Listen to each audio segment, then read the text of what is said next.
如果你曾在深夜問自己，人死後真的什麼都沒了嗎？我們活着到底有沒有真正的自由，還是只是一堆基因、環境和量子隨機事件的產物？意識究竟是大腦的副產品，還是指向某種超越物質的東西？相信這類問題每個人都想過，而關於這類問題，蘇小禾老師早就深刻地拆解過。小禾老師的文章中指出，當我們思考人生最核心的那些問題——存在、自由與死亡時，其實只有3件事真正關鍵。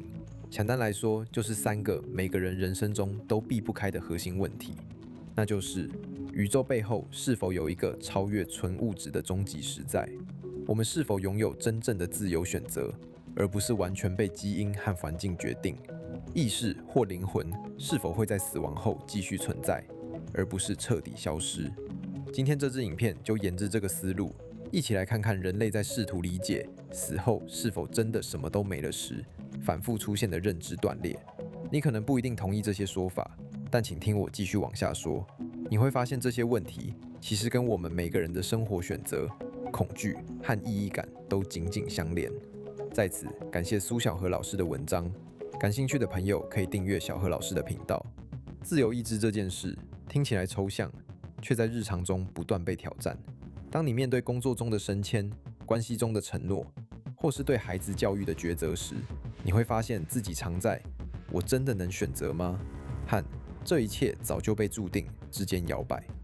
神經科學的實驗顯示，大腦在我們意識到決定之前，就已啟動動作。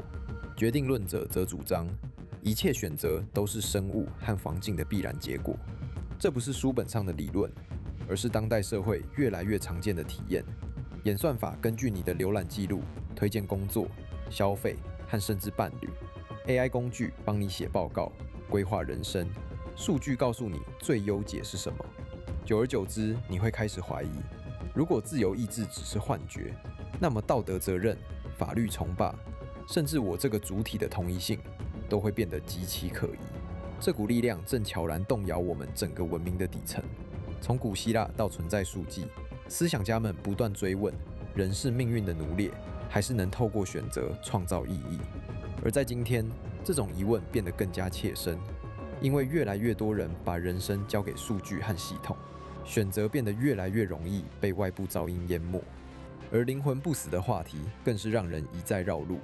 幾千年前的經典早已明確指出靈魂不滅，人類卻總是理解不了，也不願意直接相信。於是我們不斷發明新的版本。古老的輪迴說提供因果的延續，讓人感覺公平而有希望。現代的量子意識理論則更吸引人，認為人死後意識能以量子糾纏的方式繼續存在，聽起來既科學又未來感十足。這些新概念在當代社會特別流行，因為它們給人一種不用真正相信什麼就能得到安慰的感覺。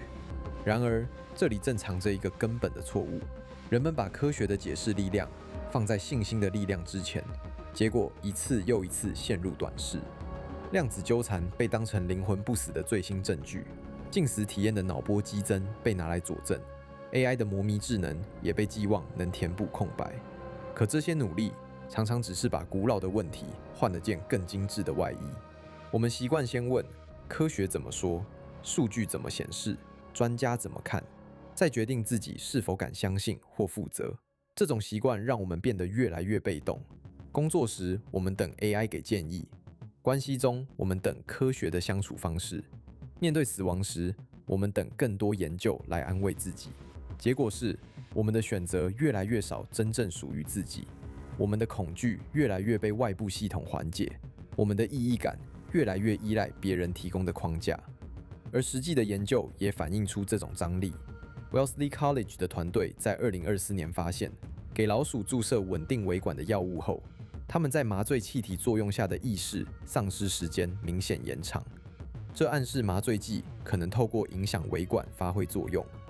而2025年，昆士蘭大學用超快激光光譜，在接近人體溫度的管蛋白中檢測到量子相干跡象，似乎為維管在溫熱生物環境中維持量子振動提供了線索。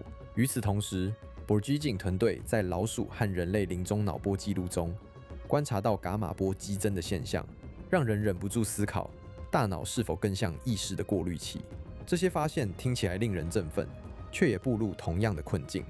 即使微管涉及量子過程，即使臨終大腦仍有活動，它們依然無法直接證明意識能獨立於身體存在。科學在這裡不斷提供碎片，卻始終追不上存在本身。聽起來很複雜，對吧？但是這也恰恰讓我們回到小何老師文章所說的核心。那3件事從來不是要我們變得更複雜，而是邀請我們把順序調回來。上帝話語的信心力量在前，科學的解釋在後。這正是天地之間最大的認識論奧秘。在日常生活中，這種斷裂其實無處不在。當你被生活的各種重擔主導時，你會發現自己越來越少問我是否願意為這個選擇負責。當深夜刷着短影片卻感到空虛時，你會下意識地搜尋量子理論或 AI 意識的文章來填補。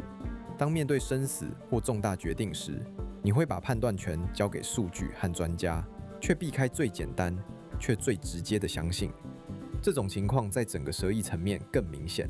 我們活在一個越來越強調證據為王的時代。